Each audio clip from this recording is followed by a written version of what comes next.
Um. Oh, right. Okay.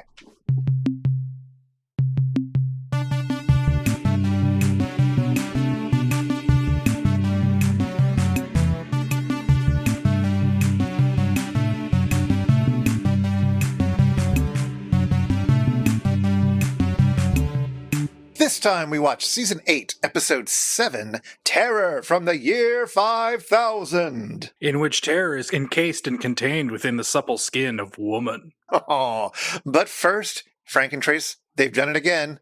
They've put out another, movie that they've made fun. They've done the thing again that they did just the other week, just that we talked about last episode, but now they've done it with the Tingler. They've put that out, they've riffed it. They did a good job. Did you get a chance to see it? I did not, but it's like, wow, it's crazy to me that Trace and Frank are doing nothing but good movies. I know. Glenn or Glenda, fantastic film, one of my favorite films of all time. The Tingler, this is my first time seeing it. And it's incredibly entertaining. It was a lot of fun. It was totally entertaining, yeah. It had a lot more dialogue that you wanted to pay attention to than Glenn or Glenda. And so there was quite a lot of bits of the viewing riffing experience where Trace and Frank weren't even talking much, and in fact they even joked about that at one point.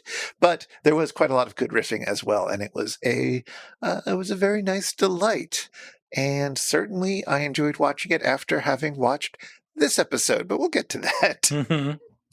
And so, yes, well, you'll have a chance to see it because, of course, you don't have to watch it the night of when they do these, even though they do them live. They did it over Zoom this time, and I don't do Zoom. It's weird software. I don't like it, so I decided to wait until it was done, and I could just watch it at my own time. Not to mention, Frank and Trace could, check in on you to make sure you're paying attention, because Zoom rats you out. They were keeping an eye on all 2,000 people watching at the same time. Mm-hmm, like Santa Claus. Exactly. So yeah, I watched it at my own leisure, and in fact, I haven't finished it. There's a very nice interview with Vincent Price's daughter. Vincent Price, of course, star of The Tingler. And she seemed really great, and I'm looking forward to hearing the rest of it. So it's delightful. And they've announced the next one that they're doing. I swear, we can't talk about everyone with the same breathless excitement. It feels really unfair. But then again, I'm really excited about them because I've been wanting to see them live for so long. And now here we go. Here we get to see them.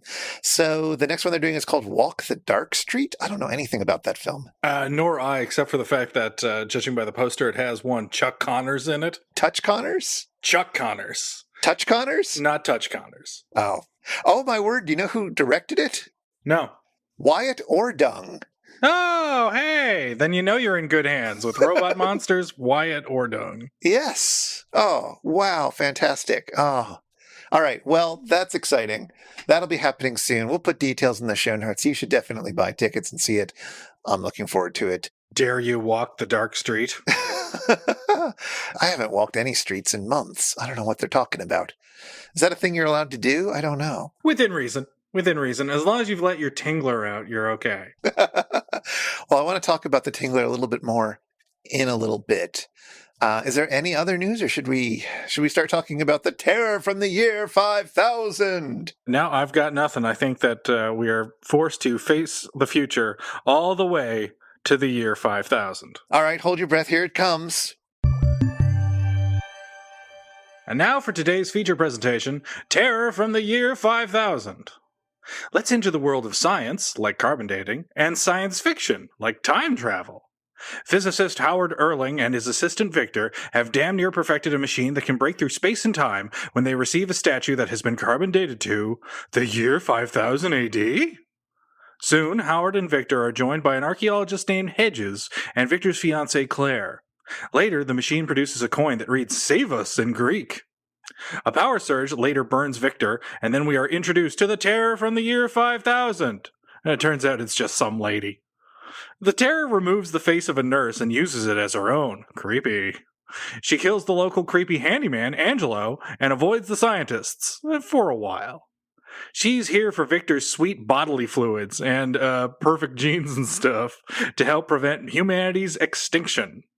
Team Science gives her a big nope, and Victor and the Terror wrestle near the time machine, and they both end up fried. Will this be the fate of all mankind, reaching the year 5000 only to have its last hope vanish into the past? Only time will tell. Or not. The end. Meanwhile, on the satellite of love, we begin with Tom Servo, who has gotten really into giving everything a comfort rating. Back on the Observer planet, they're getting a bit bored of Pearl and Bobo, which, fair enough, and so the Observers force them to fight to the death.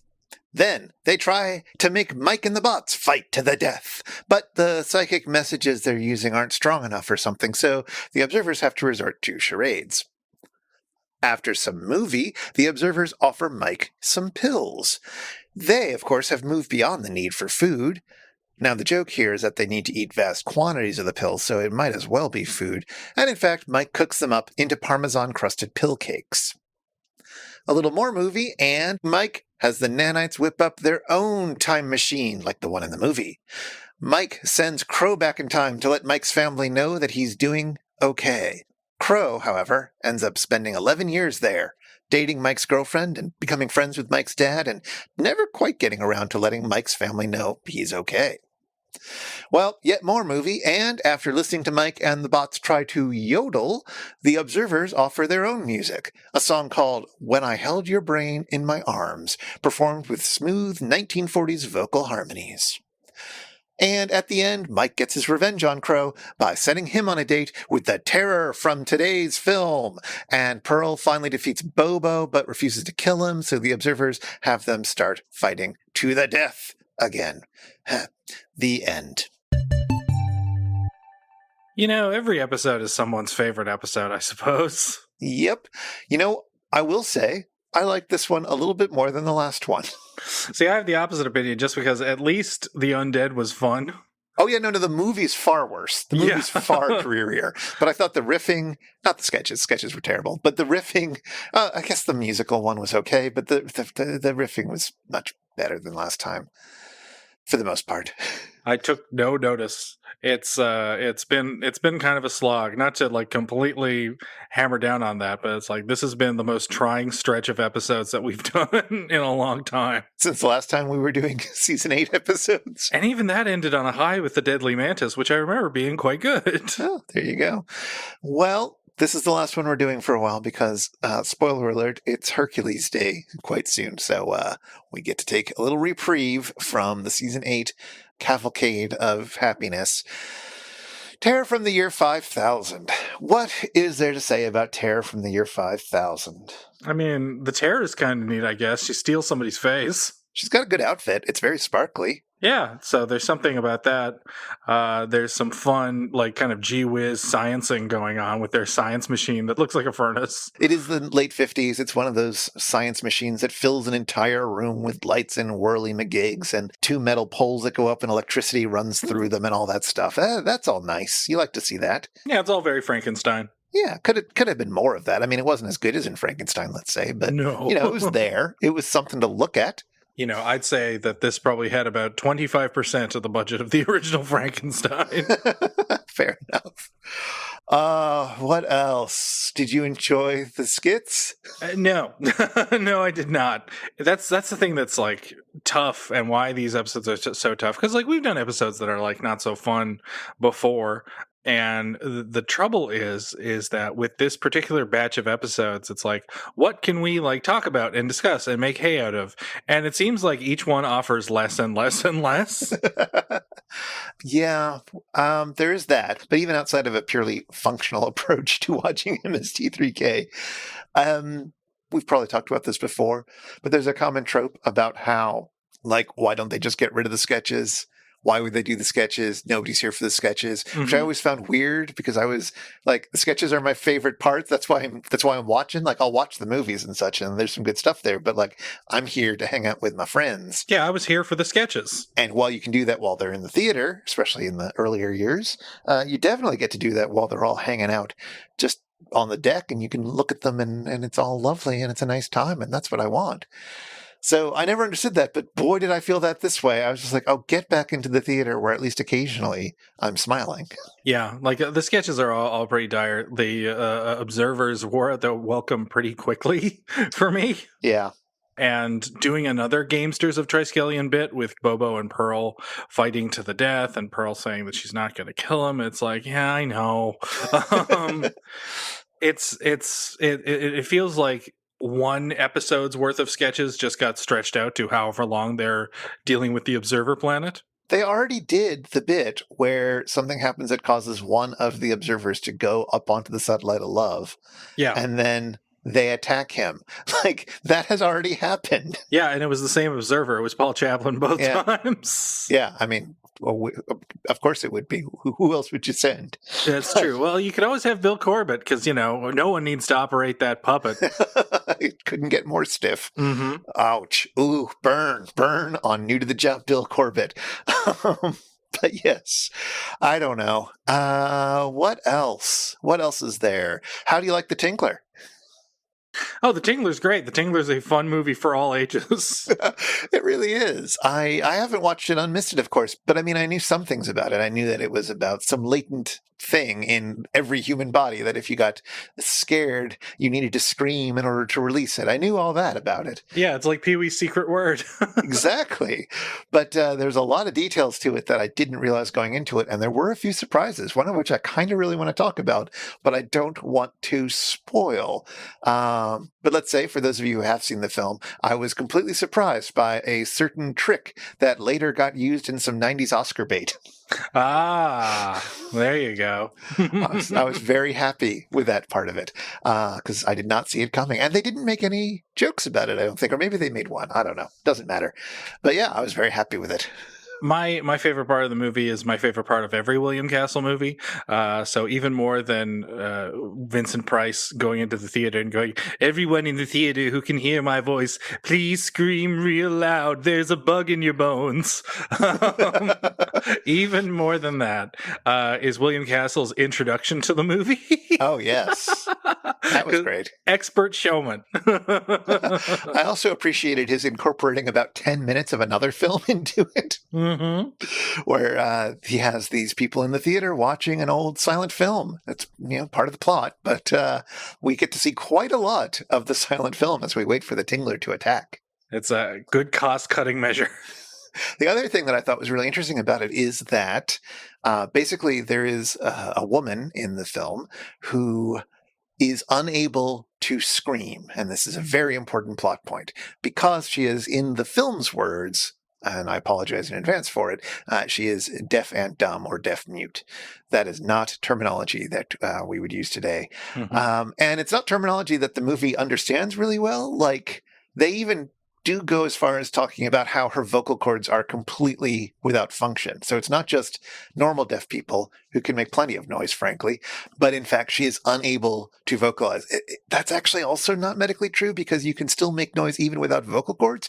You can even learn to talk. You just don't have a lot of range. You don't have a lot of melody to your voice if you do that. And that does require a lot of skill to learn. I was reading up on this. It's really fascinating. Yeah. But you can still make basic noises. So the entire premise of the film doesn't really work. But we'll talk about that in a bit. It didn't matter. It was really interesting. But also is interesting because, of course, she's playing a deaf woman. And the actor who's playing that character is not deaf. But she is using American Sign Language like somebody who learned it for a part. In other words, like she was signing not very well, but well enough that I could more or less follow what she was saying. And it was more or less accurate, more or less. Okay, it's been so long since I saw The Tingler that there was a part of me that could not remember. It's like, oh, did she learn actual sign language, or did she just made it up? Because it is a little sloppy. It's real sloppy, but it is based on actual sign language. Okay. Yeah, so that was super interesting to see. And that was a much better, more enjoyable experience than Terror from the Year 5000. I guess that's hardly fair to compare the two, but there you go. Yeah, one's a superior riffing experience, but one is also a superior movie.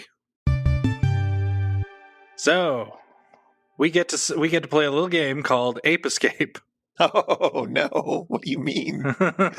Yes, Ape as in American International Pictures. Oh, that. Yes, not the hit PS2 game of the same name. No, American International Pictures.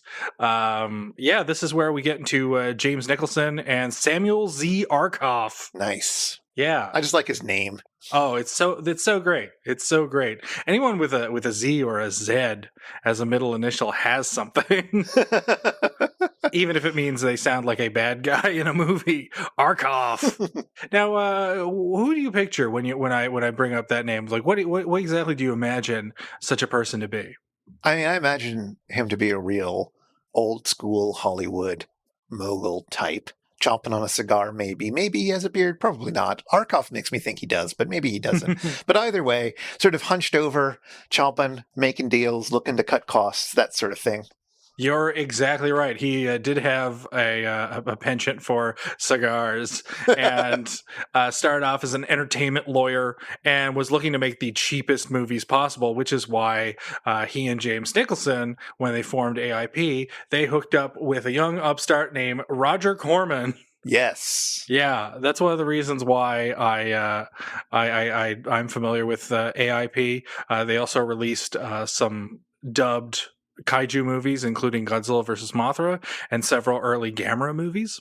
Yeah, well, I mean, and they did like 20 movies that were on MST3K or something like that. Yeah, there's a ton, like Amazing Colossal Man, War of the Colossal Beast, The Undead that we covered last time, Gunslinger, Teenage Caveman, like a lot of Corman stuff, obviously. Yeah.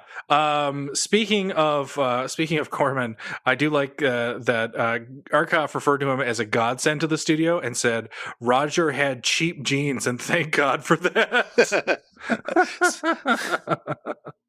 But yeah, they basically got into business because they had seen, after the war, people were going more and more to the movie theaters as like a cheap alternative to television. They were only going out when it was people who are trying to escape their homes for some reason. So either they're trying to escape the doldrums of home, or you have like teenagers who are looking to rebel against their square parents.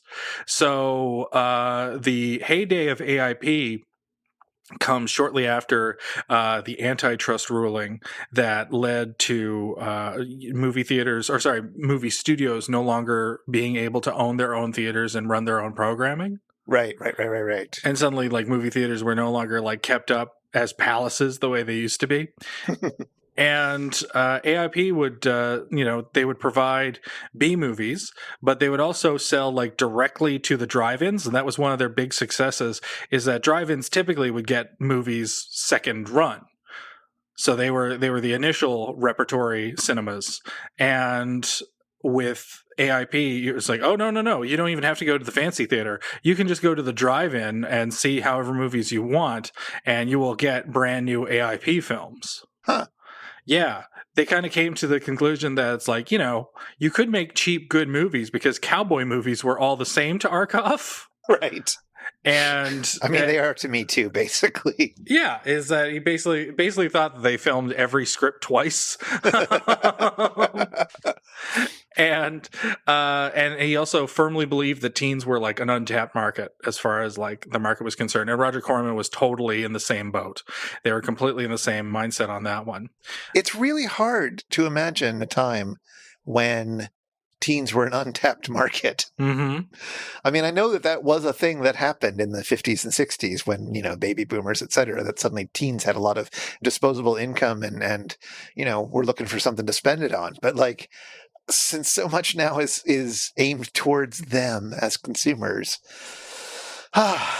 just to think about what it might have been like to grow up to be a teenager before everything was marketed to you. I don't know. Yeah, that's the legacy of AIP in a lot of ways, because with AIP, we get Teenage Caveman, I Was a Teenage Werewolf, and I Was a Teenage Frankenstein, but also Beach Party, Beach Blanket Bingo, and a Vincent Price star, Dr. Goldfoot and the Bikini Machine. Oh, they did all the beach movies. Yes. That's right. And so AIP, yeah, there's a lot of good stuff to be found with AIP, like lots of fun, lots of good movies, lots of Z-grade movies like this. And their big thing, of course, was they appealed to the consumer with, unsurprisingly, great posters. Right. And even the poster for Terror from the Year 5000 is pretty good.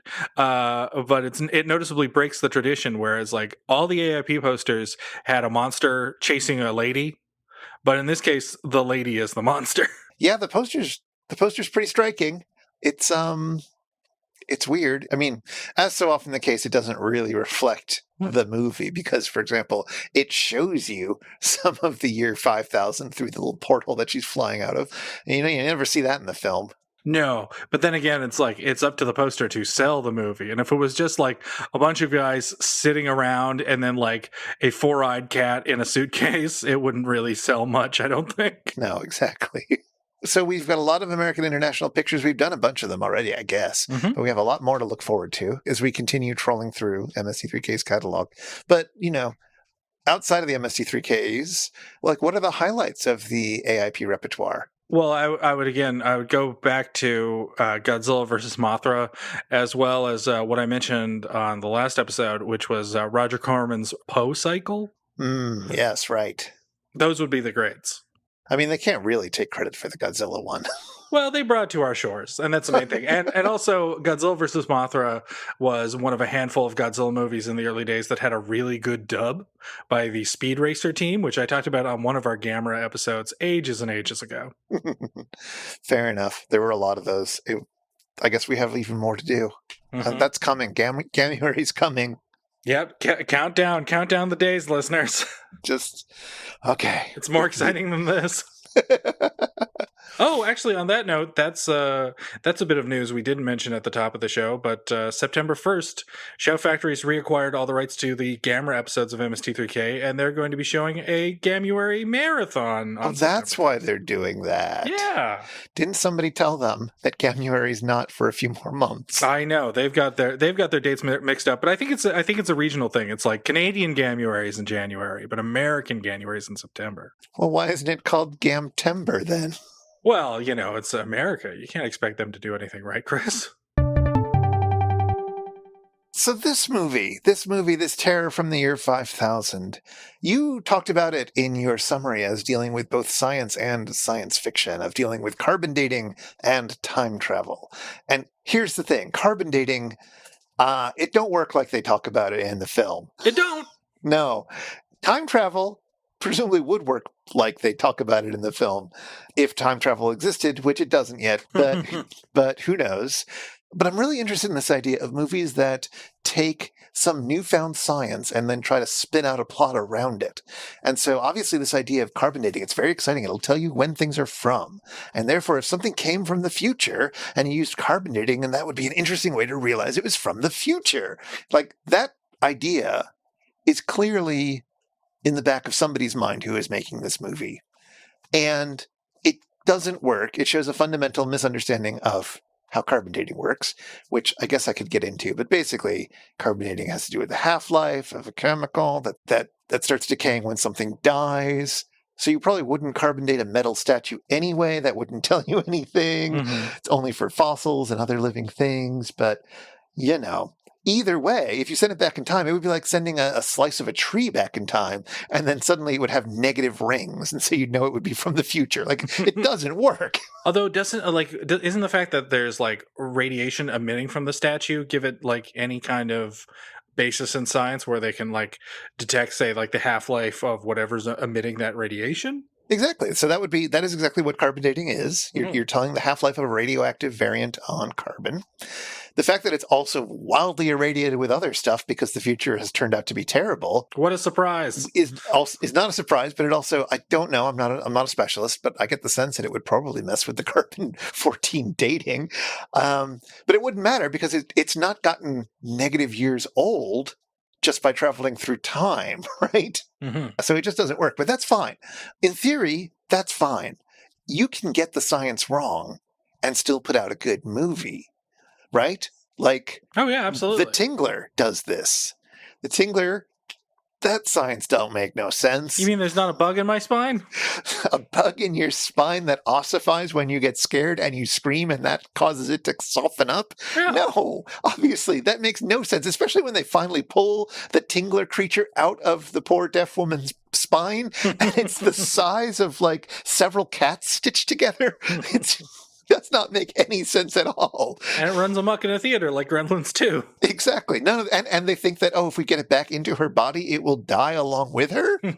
None of this makes any sense at all. And yet that's fine. You don't care. For one thing, it's an entertaining movie even despite that, but also like it's internally consistent. It sort of works with the rules of the world. And it isn't preying upon your sense of this newfangled technology that you may understand better than the producers do. I don't know. I think that's really really interesting, though, when movies get away with or don't get away with that exuberant use of science like you see in both the films that we're talking about today. Well, I think it has a lot to do with imagination. Like, the very fact that the Tingler is so, like, wild and imaginative is so appealing that you kind of don't care.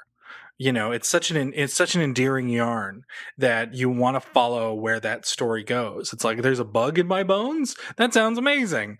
And it's a fear bug? Like, that's so delightful. It's almost childlike and innocent. That's it, yeah. It's almost that it's like, it's such a dumb idea that it's fine. I'd even go so far as to say brilliant. But yeah, also there's plenty to enjoy in the film beyond the science of it. Whereas Terror from the Year 5000 kind of has nothing except for this gimmick, this sci-fi gimmick. Like, it's trying to make you care about these people who have relationships with one another, I guess. But I don't care. I don't care about any of these characters. No, like, that's just it. It's like, I got kind of excited because it's like, I thought the Terror actually looked pretty cool. And you have to wait an agonizingly long time for the Terror to show up. Yeah, she's great. The Terror is absolutely great when it finally shows up in terms of a costume. But it takes forever, and there's just so much nothing in the meantime. So much nothing. This is what we've got from season 8 so far. It's time for the Shadow 13. It's time for the Shadow 13. 13 tiny, timeless, terrifying facts about today's movie, Terror from the Year 5000. Go, Chris, go! Today's movie's working title was The Girl from 5000 AD. And of course, it was released as Terror from the Year 5000. And then, after a few edits were made to appease the censors, it was released in the UK as Cage of Doom. I guess they figured if they kept emphasizing how scary the film was, the audience would start to agree. The titular Terror from the Year 5000 is none other than Salome Jens in her feature film debut. Trekkies will remember her as the devious female shapeshifter on Star Trek Deep Space Nine. During the opening credits, Crow notes, I've been waiting my whole life to do a Joyce Holden movie. Joyce Holden starred in a dozen or so films in the 1950s, but Terror from the Year 5000 was her final film. At that point, she was competing with younger budding starlets and finding it difficult to get meaningful work at the ripe old age of 28. Oh, Hollywood. Terror from the Year 5000 was originally released on a double bill with The Screaming Skull. This must have been an irresistible combo to Best Brains, as The Screaming Skull would be riffed the following season. Director Robert Gurney didn't have much of a career, thank God, but he did unleash more misted fare upon the world.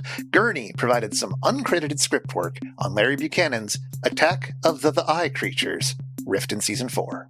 And D.D. Allen served as the film's editor, not to be confused with G.G. Allen, getting their foot in the door before working on such films as Bonnie and Clyde and Dog Day Afternoon. Gotta start somewhere.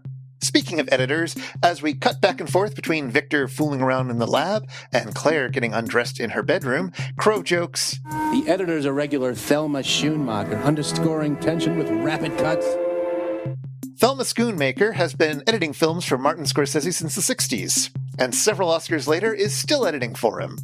It's unclear whether she was specifically inspired by D.D. Allen's work on this film. Seeing the raggedy Peeper Angelo, Mike chimes in with, That Hume Cronin's one versatile actor. Cronin, an actor with a career that ran from the 40s to the early 2000s, is best known for his old man roles in 80s fare like Cocoon and Batteries Not Included, and is less well known for being secretly Canadian, and the son of Hume Cronin, a member of Parliament for London, Ontario. When Bob informs Claire that he's interested in science, Tom quips, I'll do my exploring in the laboratory, if you don't mind. I get my kicks above the waistline, sunshine. Now, if you don't recognize that reference, well, go watch the video for Murray Head's One Night in Bangkok from the concept album version of the musical Chess by Tim Rice and those guys from ABBA. It's super racist and homophobic and transphobic, but in a jaw-dropping, wait, what? kind of way. I don't know, maybe don't bother, but maybe do. And hey, did you know that Murray Head is trying to do a New York accent in that song? He was born in London, England, just like his little brother Anthony Head, who you might know as Giles from Buffy the Vampire Slayer, though he plays Uther Pendragon, not Pendragon, in that Merlin TV show. Wait, Pendragon was the thing last episode. Never mind. Mike describes the statue that materializes at the beginning of the movie as Paul Manship's knock-kneed nude. Paul Manship was an Art Deco sculptor whose most famous work is the statue of Prometheus in Rockefeller Center in New York City. You know, the one that goes in front of the big Christmas tree come Christmas time? It's in the 30 Rock credits. Anyway, turns out Paul Manship was born in St. Paul, Minnesota. So maybe that's why Mike remembers his name. During the film's less than riveting fistfight, Crow suggests, Fight choreography by Arnold Stang. Stang was a slender comic who is best known to listeners of a certain age as the voice of Top Cat. And speaking of cats, when Mike sees a cat in a suitcase, he cries out, They whacked Toonces. Well, he killed a maid canary, so they had to do him. Toonces, the cat who could drive a car, was a recurring sketch during the Phil Hartman years of Saturday Night Live. In this wacky sitcom, Toonces was a cat who could drive a car. And although, in every episode, the car that Toonces was driving would crash, nevertheless, Toonces was a cat who could drive a car, just not very well. And that's time. So, you may know that this movie is based on a short story. Although there's nothing in the credits to indicate that.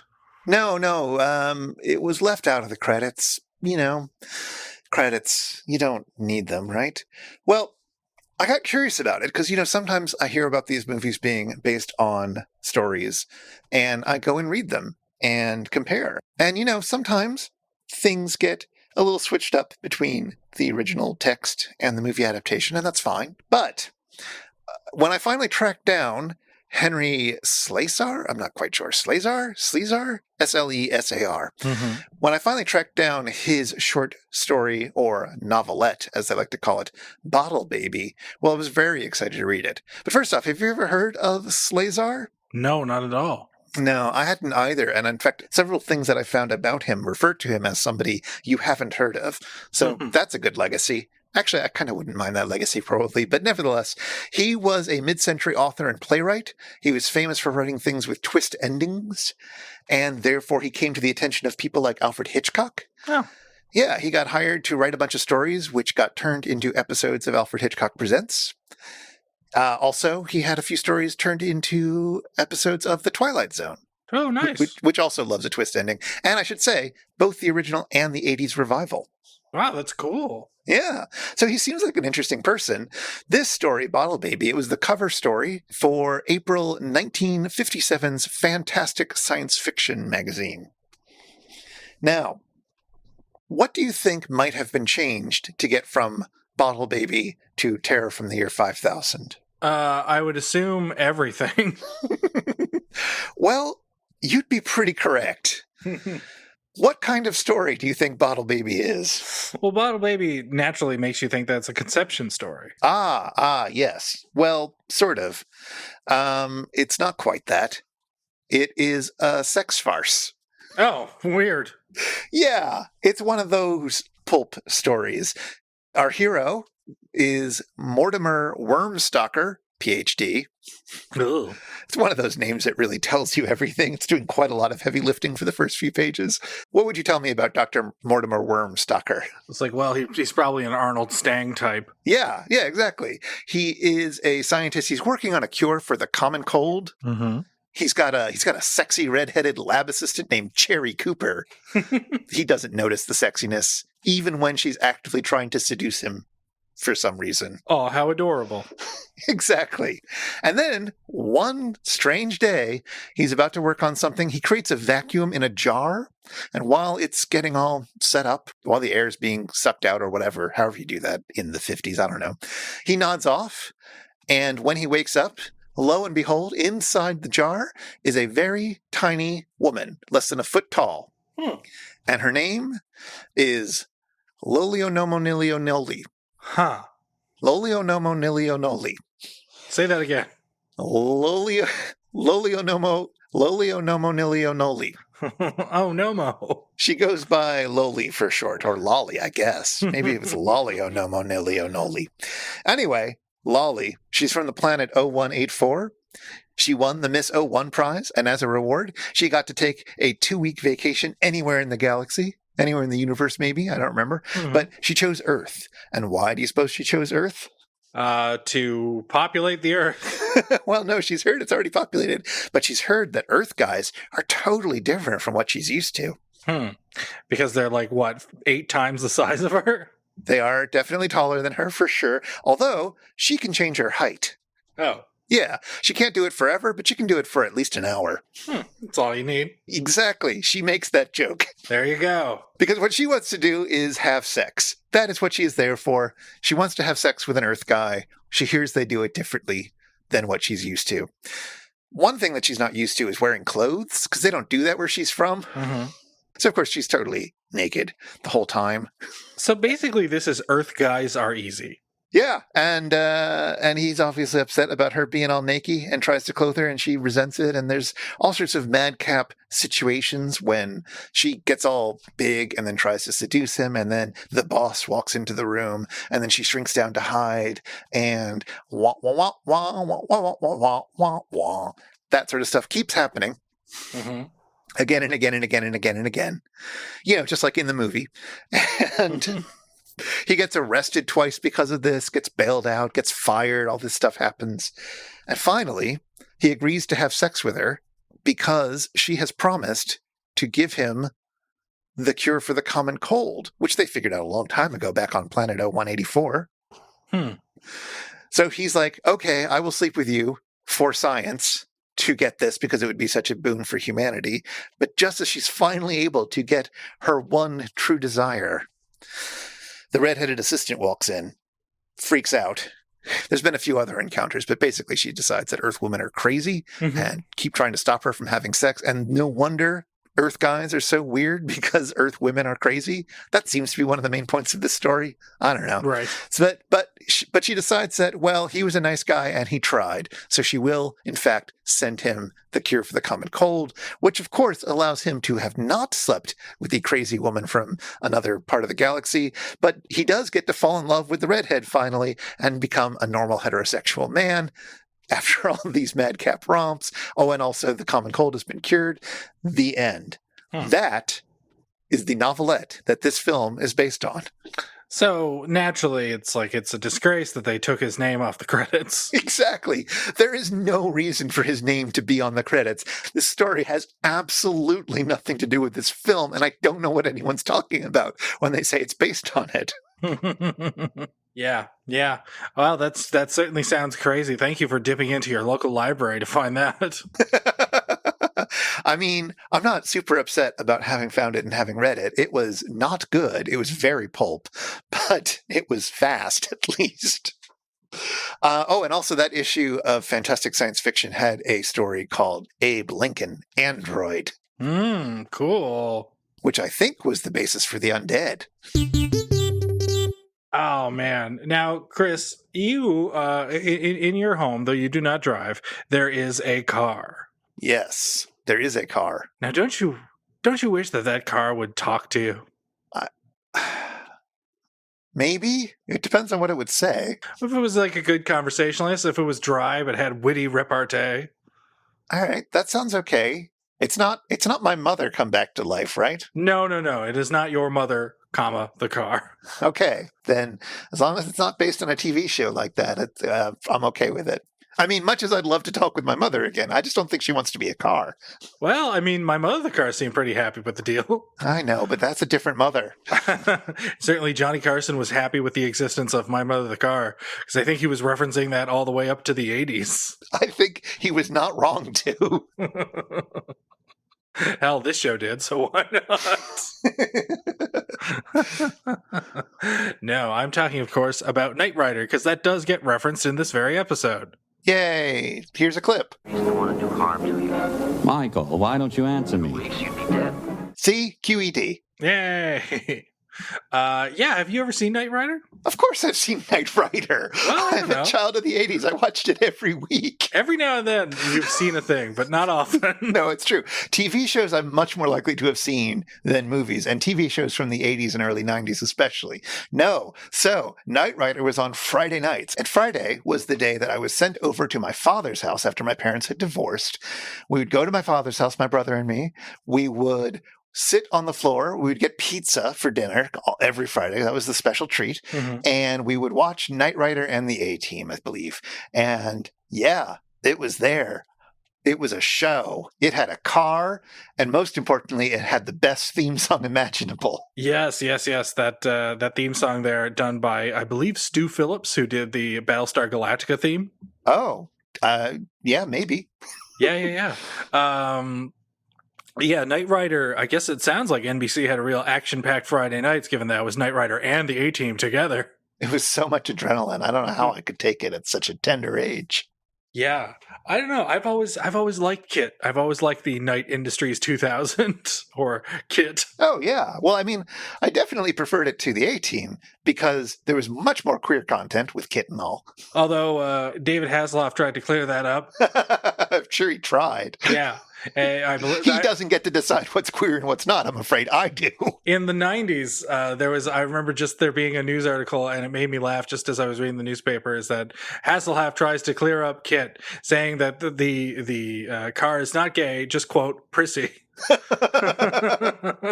Yeah, no, I'm afraid he's wrong. You know, and it'd be great. It would have been so good, so good to have the actor who played KITT, William Daniels, go, "I'm not gay, Michael." Wasn't there an episode with a sort of evil car, I think it was called. Yeah, it was called Car. And the best part is the episode where Car is introduced is called Trust Doesn't Rust. That is pretty great. Did KITT and Car have a little spice between them? I can't remember. No, it was strictly good versus evil. Yeah, but sometimes there wasn't any tension that I could tell, and you know, it makes sense given that Carr was voiced by the same guy who did Optimus Prime, and it's like, is there a more sexless character than Optimus Prime? I think there's a lot of fanfickers who would disagree, but I disagree with those fanfickers. There is nothing there. Transformers, pah. There are definitely Transformers who I don't know about May that. not be Optimus. Maybe Bumblebee. Maybe Bumblebee. Jazz fucks. Yeah, I'm surprised to find that, like, watching Knight Rider, I did not see it when it first came on, and I only became like aware of its amazing theme song when I saw it very, very late at night on the new VR or some channel in Ontario that happened to be playing it at like 3 a.m. after Night Gallery. So have you been watching it lately? I've tuned into a few episodes, specifically the KITT and Car episodes, such as Trust Doesn't Rust and its follow-up KITT versus Car. But one of the things I found is that, like, Knight Rider is surprisingly entertaining. Yeah, I think. I mean, I have not watched it since I was a kid, except for a few clips here and there. But my sense of it is that it is weird in that 80s action show based around a talking car kind of way. But solid.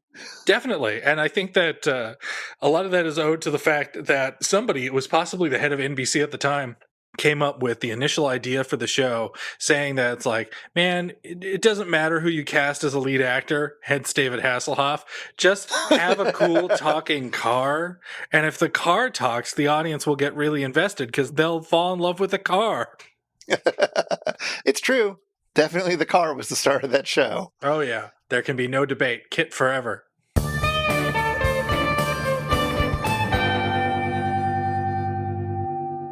Are you a fan of swimming? Sure, I like swimming as much as the next person. When was the last time you went swimming? Probably about 3 or 4 years ago. Okay, that's not so bad. Around when we started making the show? Yeah. Then I swore off swimming forever. I podcast now. Yeah. I haven't swum in ages and ages and ages, and I never necessarily loved doing it, but I would do it a lot as a kid when I had an opportunity, when there was a pool. Some of my relatives had pools, and so if we went and visited, I'd swim in the pool, and that was nice enough, I suppose. But one thing that I never got into was swimming outside in the outdoors world, the scary place, as we call it these days. I've done that a few times. There's definitely been a few rocky beaches in Newfoundland that I've gone to. How's the water in Newfoundland? Cold. I imagine so. Geez. I think the last 2 times I went into like real outdoorsy water, which probably the last 2 times I've swum, actually. both times it was a peer pressure situation. I was in France and Oh. staying with a family, and they wanted to go swimming, and they were like, "It's very scenic," and it was. But then there was definitely an obligation to go swimming. And oh, look, you can borrow some swim trunks from me. I was like, "Yay, okay," but it was fine. And then time before that, I was with some friends, and we were sort of in Lake Tahoe, and we don't go swimming in the Lake Tahoe itself, but there was a little swimming thing, puddle, pond, whatever you want to call it, and we went swimming there. And man, it was fine, but it was also super anxiety provoking, both because of like body issues, but also because there's stuff alive inside the water, and you don't know what that stuff is going to do to you. I mean, I don't know how chiggers the Newfoundland water is. Well, the biggest threat in Newfoundland is that you're going to get swept up and turned into a bottle of Dan Aykroyd's Crystal Head vodka. That could be your skull. Oh, no. Yeah, that makes sense. That follows. Yeah, there's a great long sequence in the middle of this when various characters are swimming in the Florida lake that this movie takes place around. And there's a non-stop stream of jokes from Mike and the Bots about the various dangers that the people in the water are likely to be facing. Chiggers and rusty nails underneath and other things that are going to nibble at you and bite at you and just ruin you. And man, I related to that part. Yeah, that makes me so uncomfortable to deal with that. Although I'd probably have no idea what a chigger was unless I watched a lot of Ren and Stimpy, as that was a go-to comedy word for that show. It's a real funny word. I think I learned about chiggers from a text adventure from like the early 80s, maybe even from the late 70s, but I would have played it in the early 80s, where if you went into the swamp, you could get covered in chiggers, and that kind of ended the game. And I was like, what the heck is a chigger? And my relatives who were showing me the game, my cousin couldn't really explain what exactly it was. But, it was a bad thing that was going to bite you. I'm like, okay. But part of the reason I don't like water outside for swimming is because when I was about 12 or 13, we went to the beach one day on the Atlantic Ocean, and we went swimming, which, it's not the best ocean to swim in, frankly, I'm told. But what I didn't know was that there was hella jellyfish out there. Oh, God. And I saw all this weird nonsense suddenly appearing in the water, but, jellyfish don't look like jellyfish if you don't know what jellyfish look like. Which is to say, if you only know what jellyfish look like from seeing illustrations of them in like your children's illustrated dictionary, they look a specific way. But in water, when they're smushed out into weird different shapes and so forth, they just look like, now I think they just look like bits of latex. I couldn't figure out then anything to say what was going on. The water had weird colors and shapes in it, and I didn't know what was going on with that. Turns out it was jellyfish. They were biting the hell out of my legs, and I didn't find that out until I was out of the water and very, very itchy. So that was no good at all. And that began no, that was not the beginning of my distrust for the outdoors, but it certainly solidified it.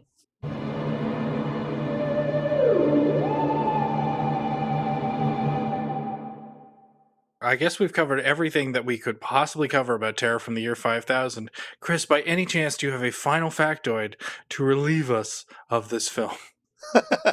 I do, although it's not about the film, it's about the episode. And also, I feel like we could have perhaps talked more about the Tingler, but I guess we'll do that another time. So during one of the sketches, Mike is cooking up the pills into a dish. He's making it like it's a cooking show, and he's showing it off at the end, what he's made. And at the end of the sketch, he says, We'll see you later, and I bid you peace. And did you know what that was a reference to? Is that from the Cajuns chef who used to say, I guarantee?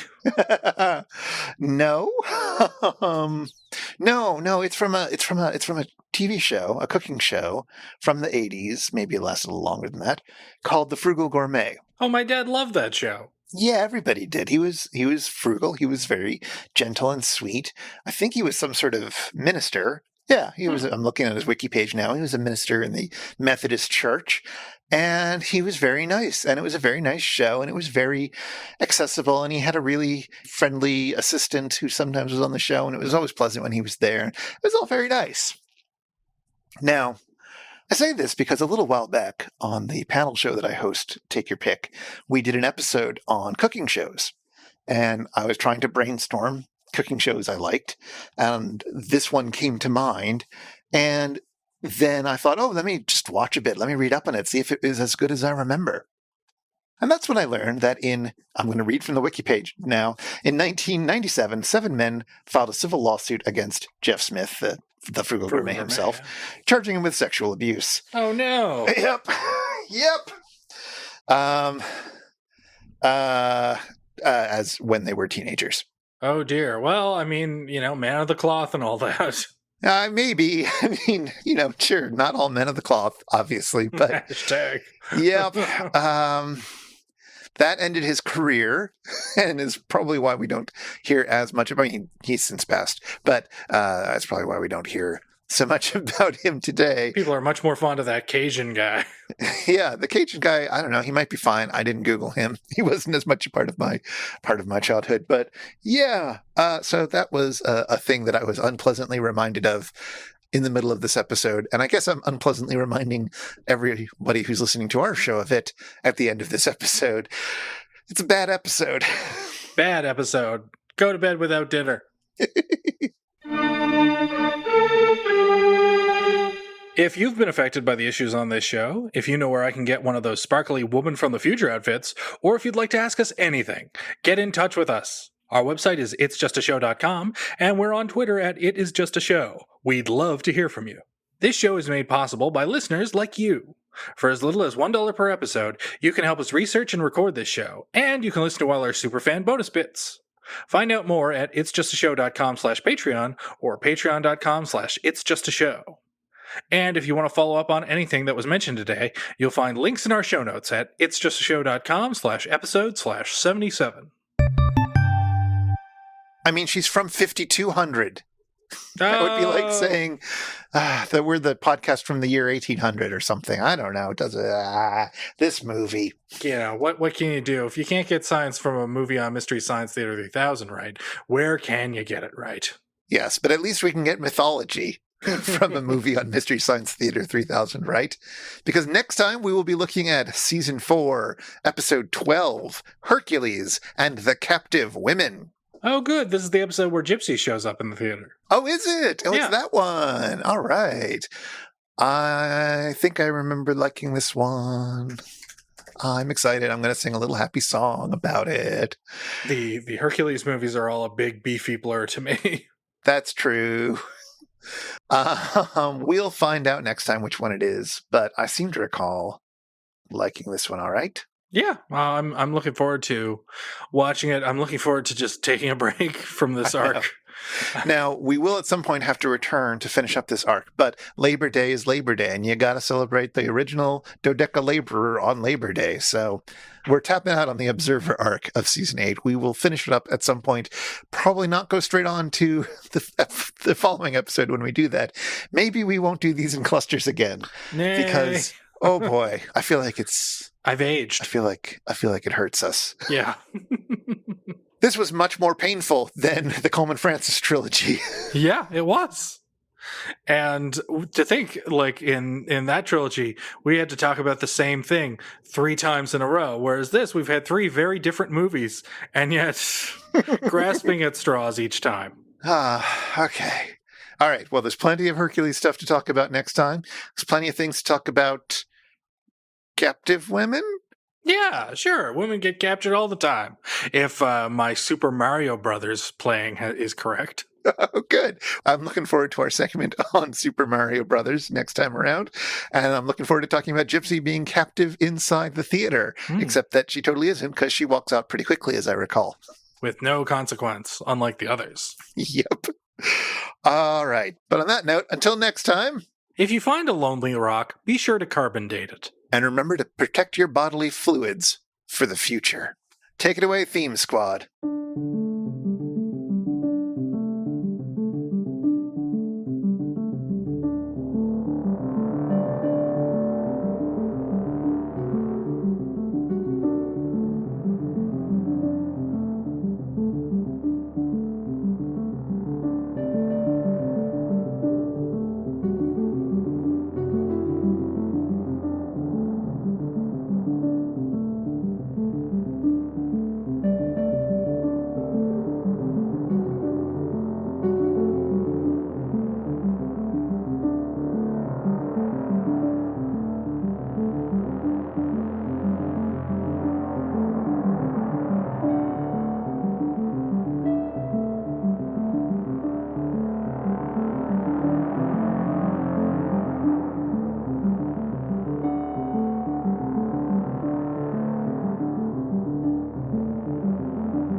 That could be your skull.